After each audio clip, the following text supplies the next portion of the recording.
Halo sahabat sehat, kembali lagi ke podcast Pakesan Sehat seputar kesehatan.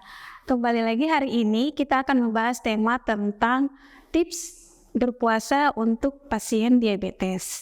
Hari ini kita kedatangan tamu yang sangat cantik sekali, Ibu Kepala Bidang P2 Dinas Kesehatan Kota Ternate, Dr. Wirda Albar. Halo dok. Halo. Assalamualaikum dok. Waalaikumsalam. Gimana nih kabarnya dok hari ini? Alhamdulillah sehat, masih berpuasa sampai hari kelima ini ya. Iya. Hari kelima. Luar biasa sekali dok. Terima kasih menyempatkan waktunya hadir di podcast kami ini dok. Luar biasa sekali. Dok, boleh kita langsung bertanya-tanya dok? Boleh, memang podcast pakai sang apa ini luar biasa. Bertubi-tubi ya. Terima kasih dok. Hari ini kan puasa nih dok. Iya. Gimana kegiatan dokter sebagai kegiatan di bidang kabit ini untuk di bulan puasa ini dok? Iya, jadi sama sih sebenarnya seperti hari-hari biasa. Sebelum puasa ya, kegiatan ataupun pelaksanaan program di bidang P2P. P2P ini kan banyak programnya banyak terkait dengan penyakit menular maupun tidak menular, sehingga kita mulai dari monitoring evaluasinya, terutama untuk kegiatan malaria kemarin ke TBC, kemudian kegiatan imunisasi, karena memang ada juga untuk seksi imunisasi dan surveillance ya.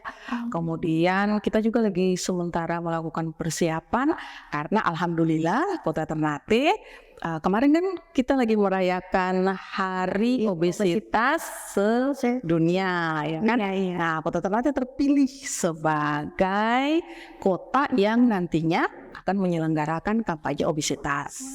Ya, dengan namanya Ayo Lawan Obesitas. Ya, seperti itu. Iya, dok, berarti kebetulan sekali dengan tema kita hari ini tentang diabetes. Tentang diabetes ya. Oh, Masya Allah ya. Nah, kembali ke topik dok, bagaimana obesitas ini, bagaimana pasien dikategorikan sebagai obesitas dan seperti apa sih gejalanya dok?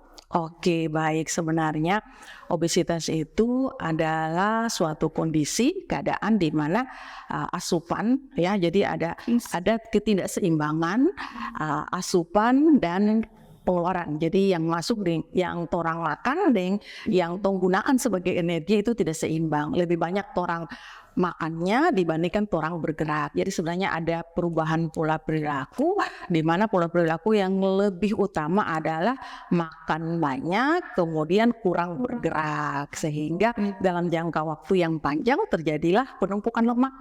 Itu yang kita sebut obesitas. Nah, biasa untuk mengetahui bahwa seseorang obesitas ya orang harus mengukur ada namanya indeks massa tubuh IMT.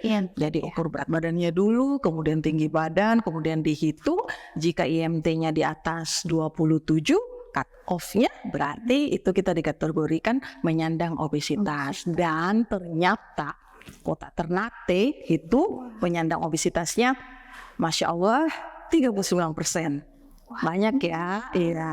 Jadi benar-benar pas dipilih sebagai daerah kota yang menyelenggarakan kampanye Ayo Lawan Obesitas, karena memang kita prevalensi obesitas di Kota Ternate termasuk yang sangat tinggi.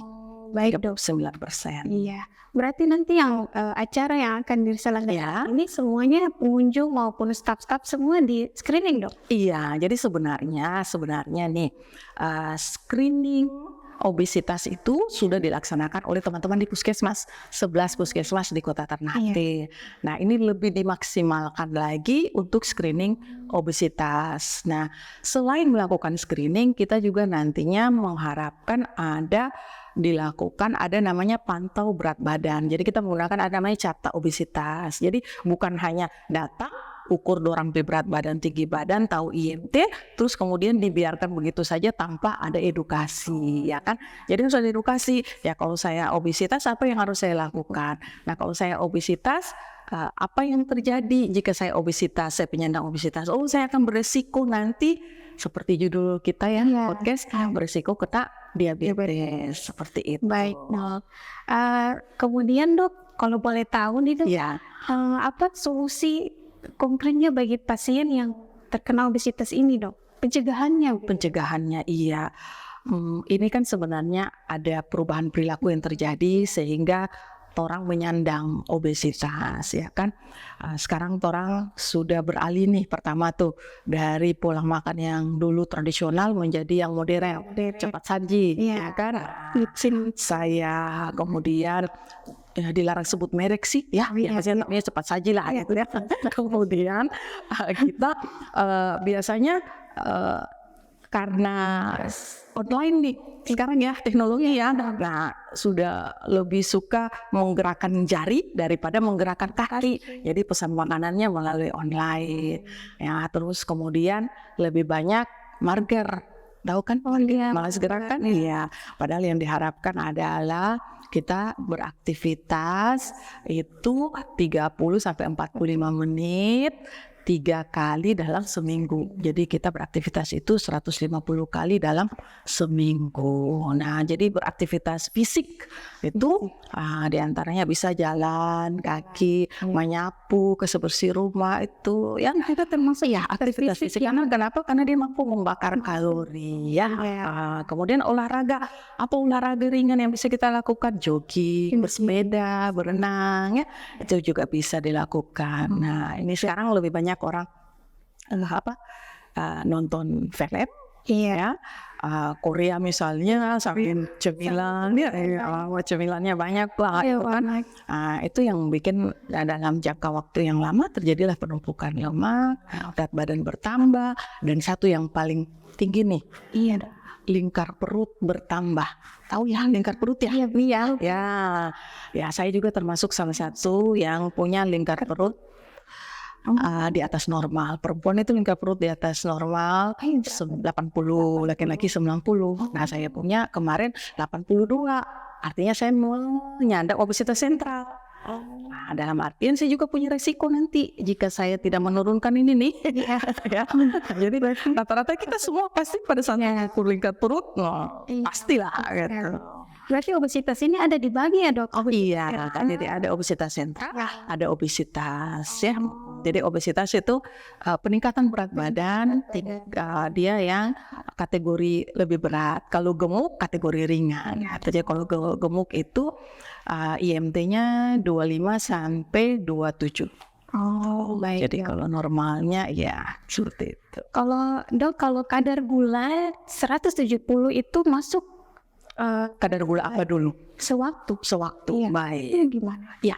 Jadi ada kategori kan, kan kita tahu diabetes, tahu ya? Diabetes biasa orang awam bilang penyakit kencing manis, ya. Nah, diabetes itu adalah penyakit yang ditandai dengan ada 4 gejala klasik. 4 gejala klasik itu ada juga gejala tambahannya. Gejala klasiknya itu apa saja? Pertama ada sering lapar, sering haus, sering kencing. Kemudian ada penurunan berat badan apa sebab, ya kan? Tiba-tiba turun berat badan, ditambah ada beberapa gejala tambahan lainnya seperti kesemutan, gatal-gatal, mata kabur, sering lemas. Ya.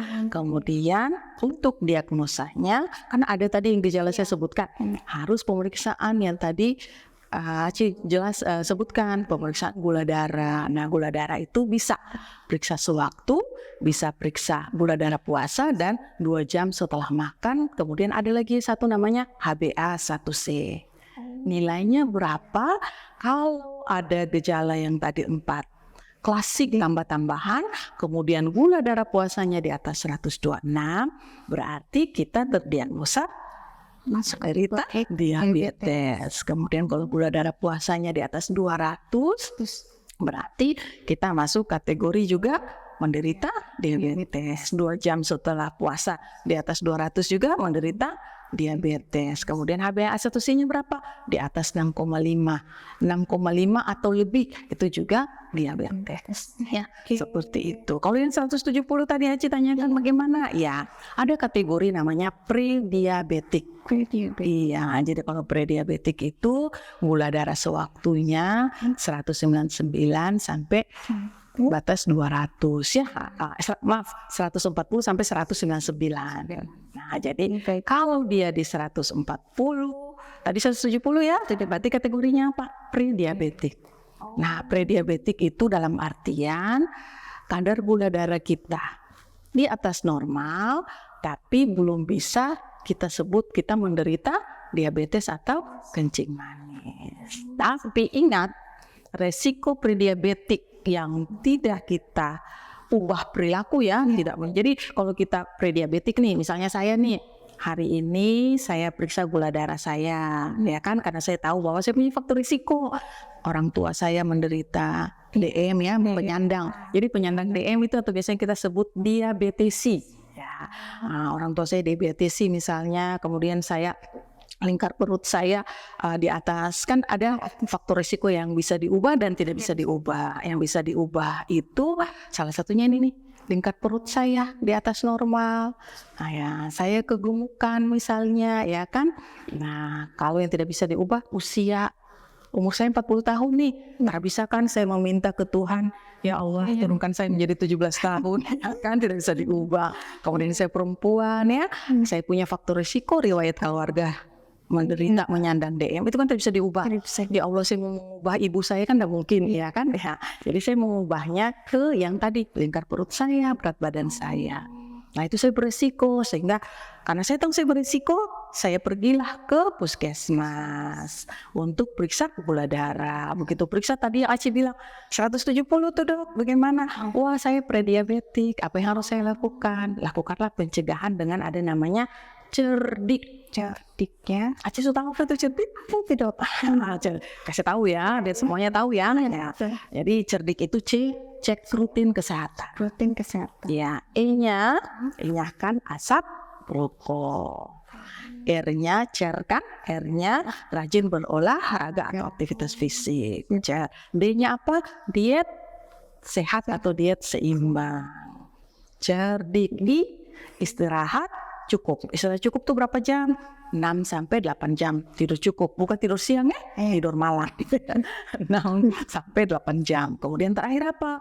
Ini yang paling susah nih, kelola stres. Oh ternyata stres itu pengaruh dong? Iya, stres pengaruh pertama, makan tambah banyak, malas bergerak, merasa bahwa aduh dunia akan runtuh itu kan. Jadi malas bergerak, palingan tidur-tiduran, makan tambah banyak, ya bisa berpengaruh ya. Itu yang paling penting. Pencegahan boleh dicegah, bisa kita tidak kena DM, bisa. Cegahnya dengan apa yang tadi, cerdik. Iya. Ya Cia. Tapi kalau dok, kalau yang faktor keturunan itu apalagi yang Keturunan. orang tua, Ya. ini itu besar sekali pengaruhnya, bisa terjadi di anak-anaknya juga akan terkena diabetes itu atau Iya, faktor keturunan sebenarnya ya, faktor keturunan itu dia memberi pengaruh sebesar 30%. Yang paling besar adalah terkait dengan perubahan perilaku. Jadi itu 70%. Perubahan perilaku itu apa yang tadi saya bilang, risiko yang mampu diubah. Obesitas salah satunya, ya.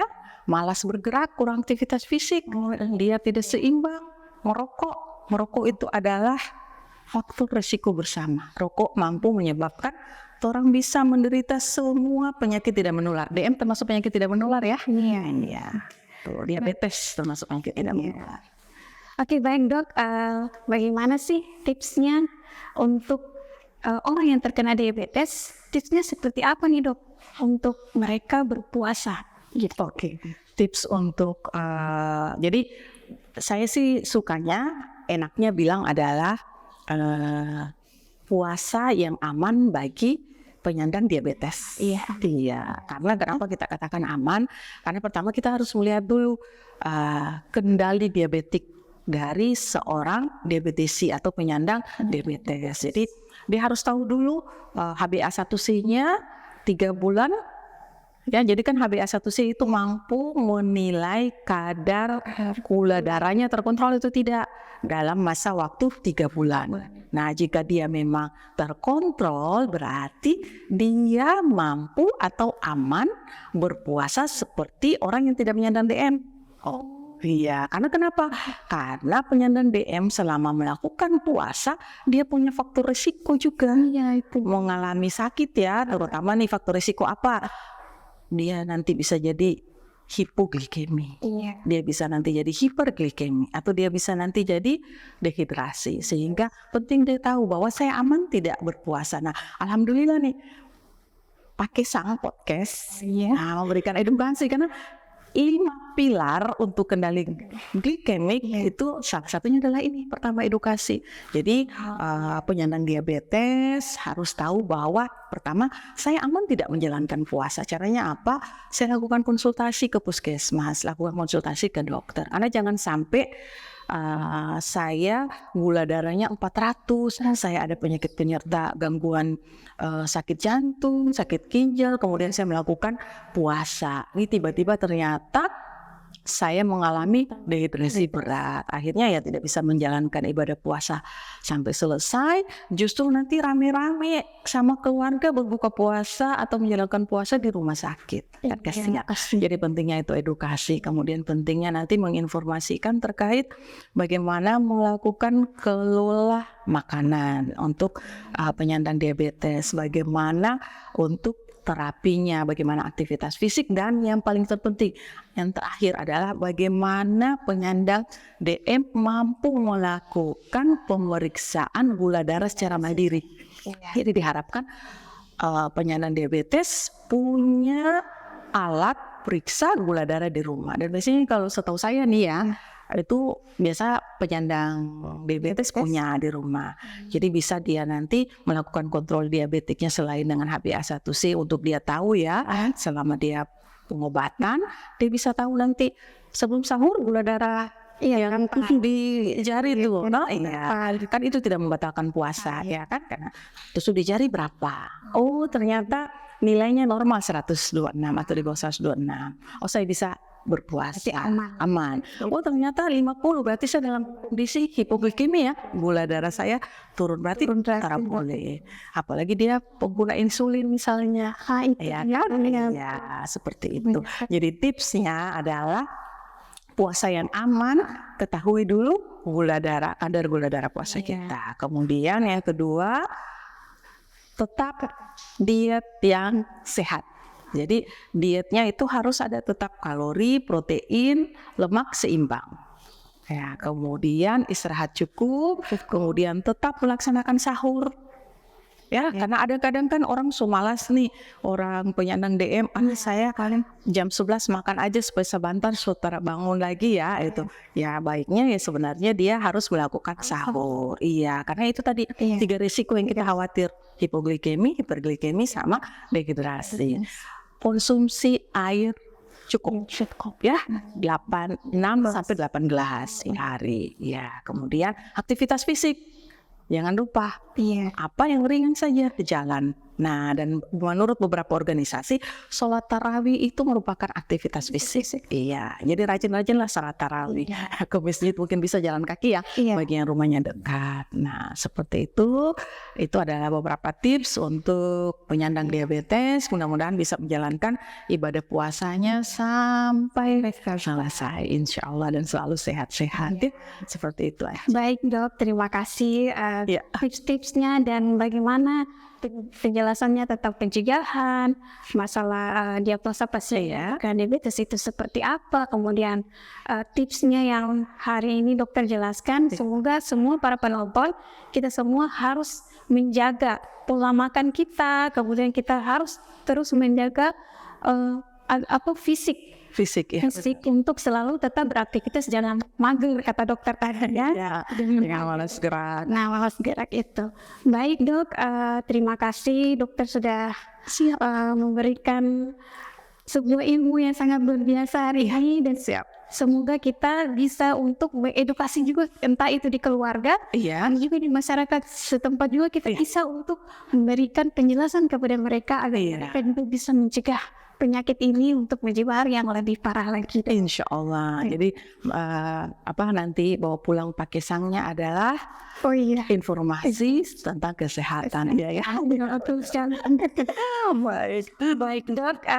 Terakhir dok, saya minta dong dok, ada quotes-nya untuk hari ini dok. Ada quotes untuk hari ini ya? Untuk semua warga Kota Semarang, baiklah, bukan cuma khusus penyandang DM ya. Semua quotes hari ini adalah ayo sama-sama kita laksanakan pencegahan untuk mencegah kita dari obesitas ya, risiko obesitas, kemudian diabetes dengan cara ayo lakukan cerdik. Jadi dalam keadaan puasa pun kita masih bisa melakukan cerdik. Jadi salam cerdik untuk kita semua. Ya, demikian Aci. Ya, sama-sama Aci. Oke, tetap semangat juga bagi Aci ya. Terima kasih. Baik semuanya, podcast Pakesan hari ini sangat bermanfaat sekali. Kita mendapat edukasi dari dokter, mendapatkan ilmu baru dari dokter yang sangat luar biasa. Nantikan podcast Pakesan selanjutnya dengan episode yang berbeda dan tema yang berbeda pula. Terima kasih. Bye.